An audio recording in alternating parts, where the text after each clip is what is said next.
श्री सीताराम जी महाराज की जय। श्री सद्गुरुदेव भगवान की जय। सब संत भगवान की जय। जय जय सीताराम। आज भक्त कूर्मदास जी की कथा है। बोलिए श्री कूर्मदास जी महाराज की जय।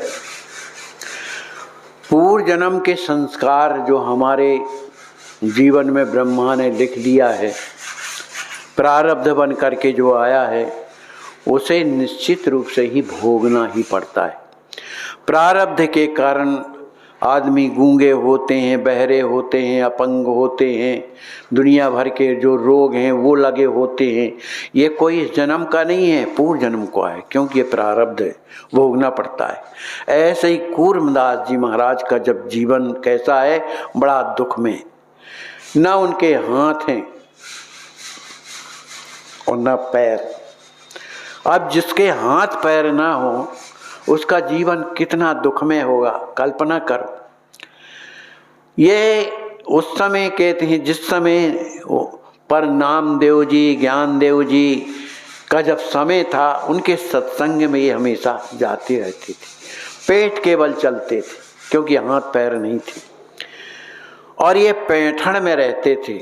जाति के ये ब्राह्मण थे, जहाँ चाहे वहाँ पड़े रहते। और ऐसे लोगों की संसार कदर करता कहाँ है, वो जहाँ मन पड़ता वहीं पड़े रहते। कोई भोजन दे देता तो पा लेते, नहीं देता तो भूखे पड़े रहते। कितनी विपत्ति। एक बार की बात है कि पैठण में ही एक जगह एक संत कथा कह रहे थे। इन्होंने लाउड स्पीकर के द्वारा जब वो ध्वनि सुनी तो सोचे चलें हम भी दर्शन करें, महाराज कथा सुना रहे हैं। तो बेचारे पेट केवल जो है सरकते हुए वहाँ पर जाते हैं। उस समय संत ने कथा में ये कहा कि पंढरपुर की जो आषाढ़ी कार्तिकी यात्रा जो होती है बड़ी मंगलमय होती है, उसका बड़ा महात्म्य है। पंढरपुर में जो जाते हैं आषाढ़ी कार्तिक के समय पर एकादशी को, उन्हें भगवान की बड़ी कृपा प्राप्त होती है। इस भाव को सुनकर के कूर्मदास जी सोचने लगे कि चलो अभी तो 4 महीना बाकी, मैं आज से ही पंढरपुर जाऊंगा और भगवान मुझे दर्शन देंगे।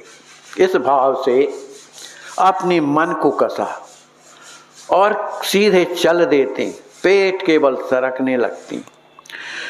जब सरकते सरकते सरकते पूरा दिन चलते हैं और रात्रि जहाँ हो जाती है वहाँ पर ऐसे ही पड़ी रहती। अब जंगलों के रास्ता अनुभव करो कैसे होते हैं, जहाँ कंकड़ पड़े हैं, कांटे पड़े हैं, जिनके कारण उनका पेट छिल जाता है, रक्त बह रहा है, शरीर में वेदना हो जाती है। लेकिन भगवान के दर्शन की इतनी ज़्यादा चाह है कि उन्होंने शरीर में ध्यान नहीं दिया। रोजाना 1 कोस चलते थे। कोई अगर वहाँ से यात्री निकलता, रास्ता ही है पंढरपुर जाने का, कोई उनकी दशा को देख करके कुछ अगर दे देता है तो भोजन कर लेते हैं, और नहीं देता तो भूखे रह जाते हैं। लेकिन उन्हें भूख प्यास से उनके हृदय में कोई वेदना नहीं है। उन्हें तो लग रहा है कि कब वो समय आएगा कि मैं समय से पंढरपुर पहुंच जाऊंगा। इस तरह से रात दिन चलते थे, लेकिन कितना भी प्रयास करते थे 1 कोस से ज़्यादा नहीं जा पाते थे। लेकिन किसी तरह से हिम्मत हारा नहीं।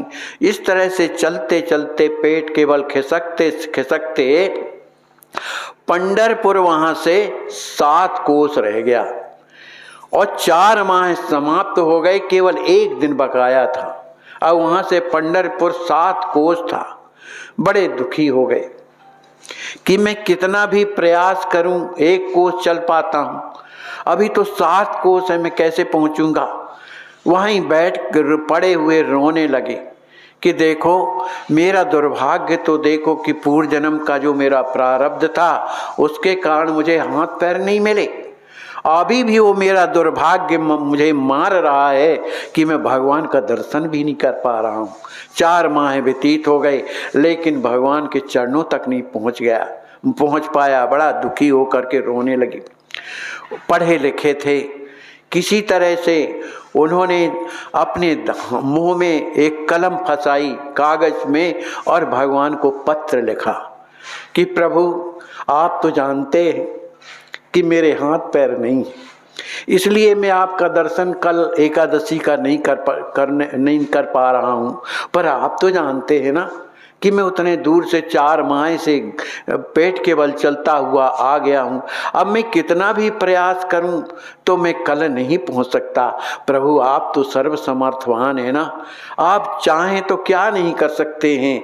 इसलिए दास कैसा भी है, नीच नालायक है, इस दर्शन आप स्वयं आकर के दे दीजिए तो मुझे आपकी बड़ी कृपा होगी।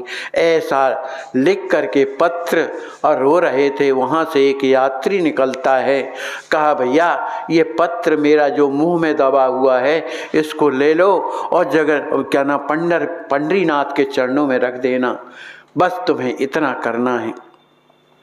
वह व्यक्ति, वह यात्री पत्रिका लेकर के अब पूरा दिन चला, रात में और दूसरे दिन एकादशी में पहुंच गया। उसने पंडरीनाथ भगवान का दर्शन किया और जाकर के उन्हीं के चरणों में कहा, महाराज एक बिना हाथ पैर का व्यक्ति है, ये पत्र आपको दिया है, इसे आप पढ़ लीजिए। भगवान तो सर्वसमर्थ हैं। उन्होंने पत्र खोल करके पढ़ने लगे।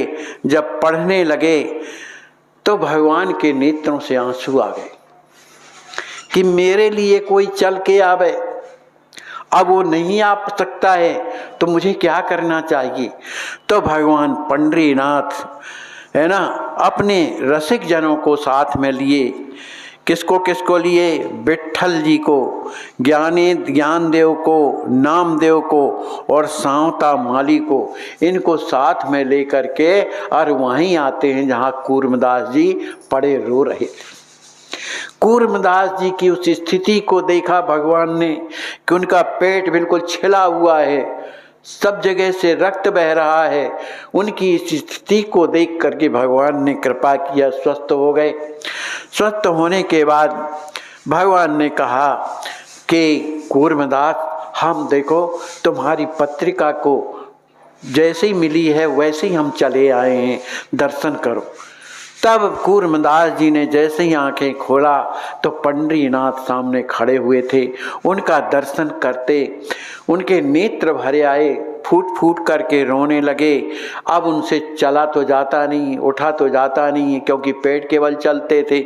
सरक करके अपना सिर प्रभु के पाद पद्मों में रख दिया। भगवान बड़े प्रसन्न, चाहे तो क्या नहीं कर सकते, है ना। लेकिन कूर्मदास स्वयं नहीं चाहते थे कि मेरे हाथ हों कि पैर हों, भगवान से मांग लूं, ऐसा कुछ नहीं। बस यही जीवन बढ़िया है जिनमें भगवान का दर्शन हो जाए। जीवन वही अच्छा है जिसमें भगवान का दर्शन हो। काकभूषण जी महाराज जो अपने रामायण में आते हैं, उनसे कहा कि जब आपको ये देह क्यों प्यारी लगती है, काग मणि जो कौवे का जो शरीर आपको है ये क्यों प्यारा लगा। कहा इसी देह के द्वारा प्रभु ने मुझ पर कृपा किया है, प्रेम की दिया है, इसलिए मुझे देह बड़ी प्यारी है। तो कूर्मदास जी को भगवान ने जो है दर्शन दिया और जहाँ कूर्मदास जी खड़े हुए थे वहाँ पर एक विशाल मंदिर बना और वहाँ पर भगवान पंडरीनाथ विराजे रहे। पर कभी पंढरपुर जाते थे, कभी वहाँ भी रहते। इस तरह से भक्तों की भावना का आदर करने वाला संसार में कोई नहीं है। कहीं भी चले जाइए कोई भी नहीं है, लेकिन भगवान के लिए अगर एक भी आंसू हमारे उनके चरणों में अगर गिर गया तो भगवान उन आंसुओं का मोल अवश्य पटाते हैं, क्योंकि भगवान की ये रीति है। लोकहु वेद सुसाहिब रीति, बिने सुनत पहचानत प्रीति। भगवान तो प्रेम जानते हैं।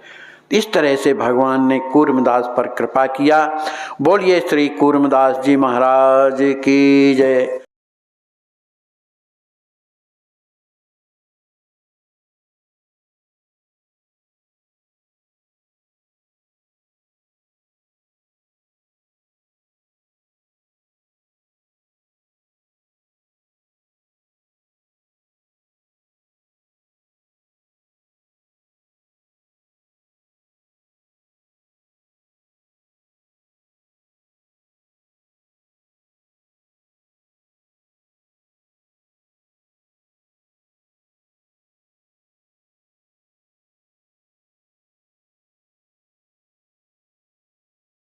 आपकी अस्वस्थ संत सेवा ट्रस्ट के द्वारा इन्हें लखनऊ मेडिकल कॉलेज भेजा गया है ऑपरेशन के लिए। बहुत कष्ट है, बिना ऑक्सीजन के इनके प्राण नहीं रह सकते हैं। आप सोचिए, आप विचार कीजिए कि ऐसे असहाय संत बेचारे जिनकी कोई सेवा नहीं करता, तो कम से कम आपके अस्वस्थ संत सेवा में आ गए हैं इस ट्रस्ट में, तो आप रात दिन उनकी सेवा कर रहे हैं।